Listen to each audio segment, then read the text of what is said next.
प्यारे छात्रगण, आज हमारा टॉपिक है जाइलम एवं फ्लोएम उत्तक में अंतर स्पष्ट करें, जो कि विज्ञान से लिया गया है।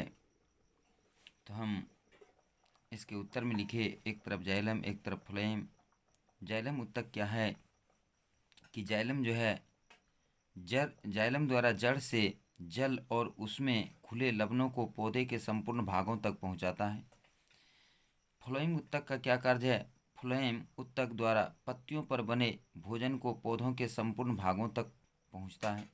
यानी फ्लोएम उत्तक द्वारा पत्तियों पर जो भोजन बनता है वह पौधों के संपूर्ण भागों तक पहुंचता है।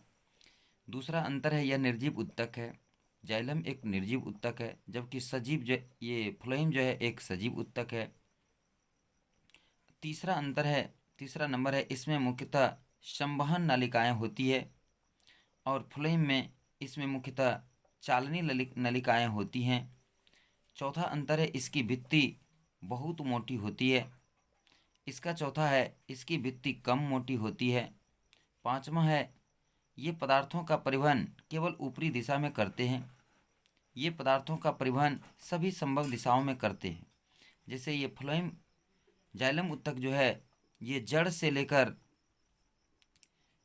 पानी को यानी जल को या जल में घुले पदार्थ को सीधे ऊपर की ओर यानी कि जड़ से लेकर पत्तियों तक पहुंचाने का कार्य करते हैं। तो इसका दिशा सिर्फ ऊपर की ओर होता है, लेकिन ये जो है सभी दिशाओं में यानी पत्तियों पर जो भोजन बनता है वो सभी संभव दिशाओं में पहुंचाने का कार्य करते हैं। अब हमारा अगला है धमनी और शिरा में अंतर। तो धमनी और शिरा ये भी बहुत ही इम्पोर्टेंट क्वेश्चन है, कई बार इन क्वेश्चन को पूछ चुका है। तो अब धमनी और शिरा में अंतर, एक तरफ धमनी लिख दिए, एक तरफ शिरा लिख दिए।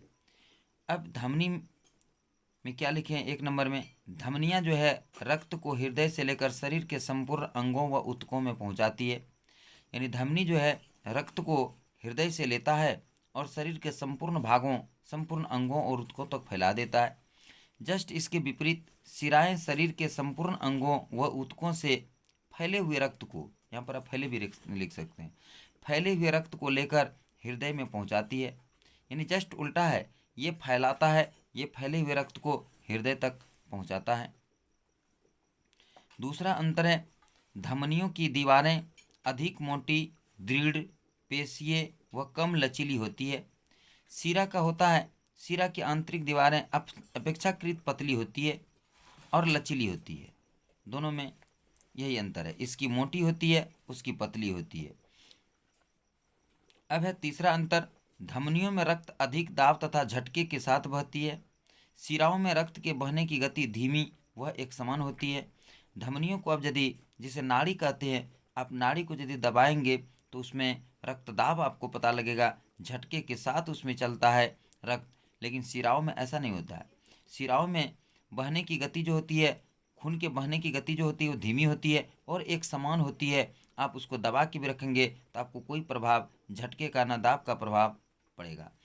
तो ये है तीसरा अंतर। चौथा अंतर क्या है कि धमनियां प्राय शरीर की गहराई में स्थित होती है। यानी धमनियों को आप देख नहीं सकते हैं, लेकिन शिराओं को आप बाहर से आराम से देख सकते हैं। ये जो है अंगों के बाहर की ओर स्थित होते हैं, शिराएं अंगों के बाहर की ओर स्थित होते हैं, इसे आप देख सकते हैं। अब है नंबर पाँचवा, धमनियों में वाल्व या कपाट नहीं होते हैं। यानी धमनियों में जो है वाल्व या कपाट नहीं होते हैं। 5 नंबर में है इसमें कि शिराओं में वाल्व या कपाट होते हैं जो रक्त को आपस जाने नहीं देता है। शिरा में वाल्व होता है, कपाट होता है जो रक्त को पीछे की ओर मुड़ने नहीं देता है।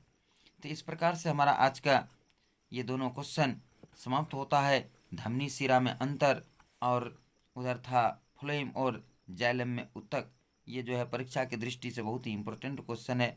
ये दोनों क्वेश्चन बहुत बार परीक्षा में पूछ चुका है, इसलिए आप लोग इसको याद कर लें और परीक्षा की दृष्टि से इसे तैयार कर लें, ताकि 17 फरवरी को होने वाले एग्ज़ाम में आप लोग इसको अच्छी तरह से लिख कर और अच्छा से अच्छा अंक प्राप्त कर सकते हैं। बस आज इतना ही, फिर मिलते हैं अगले दिन अगले वीडियो के साथ। जो भी परेशानी हो उसे कमेंट में डालें, हम अवश्य उसको पूरा करेंगे। जय हिंद, जय भारत।